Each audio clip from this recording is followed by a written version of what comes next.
अर्धकाया महावीर्यम चंद्रादित्य विमर्दनम सीतागर्भ संभुतम तम राहु प्रणमाम्यहम्। राहु यह अमृत पिया हुआ एक राक्षस है। जहां पे भी राक्षसी महत्वाकांक्षा है, ओवर एम्बिशंस है, ओवर अटैचमेंट है, और कुछ भी एक्सेसिव है, तो वहां राहु पनपता है और वो निगेटिव रिजल्ट देने लगता है। आपकी अगर अतिरिक्त वासना है तो भी वो आपको लेकर डूबेगी। जिंदगी में आपके विचार शुद्ध नहीं होंगे, आचरण शुद्ध नहीं होगा, और उसकी वजह से फिर जिंदगी में आपको बहुत सारे भोग भुगतने पड़ेंगे, क्योंकि राहु भोग भोगते भोगते उनके परिणामों के भोगने का कारक बनता है। राहु शनि की तरह एक्ट करता है, और ऐसा राहु जो अटैचमेंट का कारक है, उसी के साथ साथ वह एक्सटेंशन का भी कारक है कि जहां वाड़ होती है, जहां एक्सटेंशन होता है, तो वहां राहु की आवश्यकता होती है। तो वैज्ञानिक दृष्टि से अगर सोचा जाए तो हर बिजनेसमैन के लिए राहु आवश्यक है, क्योंकि उसको अपने बिजनेस की ग्रोथ करनी है। एक फैक्ट्री है तो दूसरी लगानी है, तीसरी लगानी है, चौथी लगानी है। अगर यह राहु अच्छा होगा तो वह जरूर उसका सेटअप बढ़ाते चले जाएगा। तो राहु एक सेटअप का कारक है। उसी तरह से कोई भी जो आप उद्योग कर रहे हैं, व्यवसाय कर रहे हैं, नौकरी कर रहे हैं, वहां पर हमेशा कुछ न कुछ ट्रेंड्स चेंज होते हैं, टेक्नोलॉजिकल चेंजेस आ जाते हैं। तो मॉडर्नाइज टेक्निक का कारक ग्रह राहु है। तो आपको अपने व्यवसाय में, अपने काम में हमेशा मॉडर्नाइज टेक्नोलॉजीज का उपयोग करके जो ट्रेंड्स बाहर चल रहे हैं, उस ट्रेंड के हिसाब से बदलाव लाने चाहिए, तभी आप उस पर टिक सकते हो। और उसके लिए राहु एक बहुत ही अच्छा ग्रह है। राहु को बहुत सारे लोगों ने बहुत बदनाम करके रखा है, लेकिन दोस्तों ऐसा नहीं है।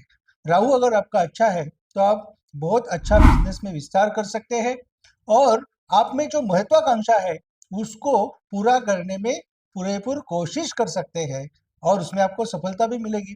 अगर आपका राहु खराब है तो आपको कुछ निम्नलिखित उपाय करने हैं, जैसे कि राहु का जो दान है कि चमड़े की कुछ वस्तुएं दान देना चाहिए।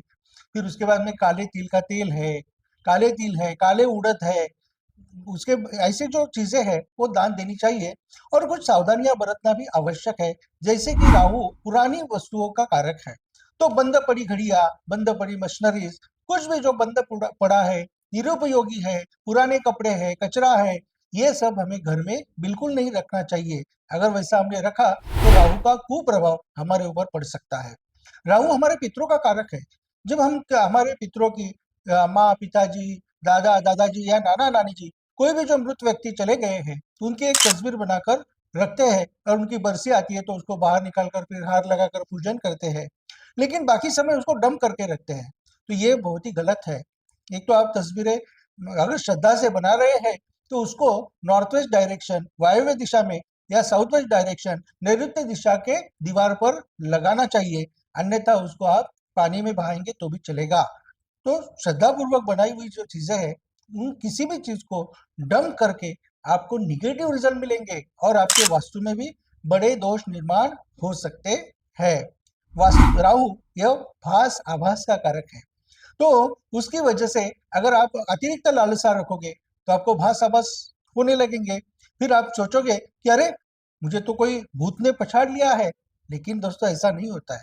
तो आपकी मानसिकता में अगर आपने सकारात्मक बदल लाए तो आपका राहु अवश्य अच्छा हो जाएगा।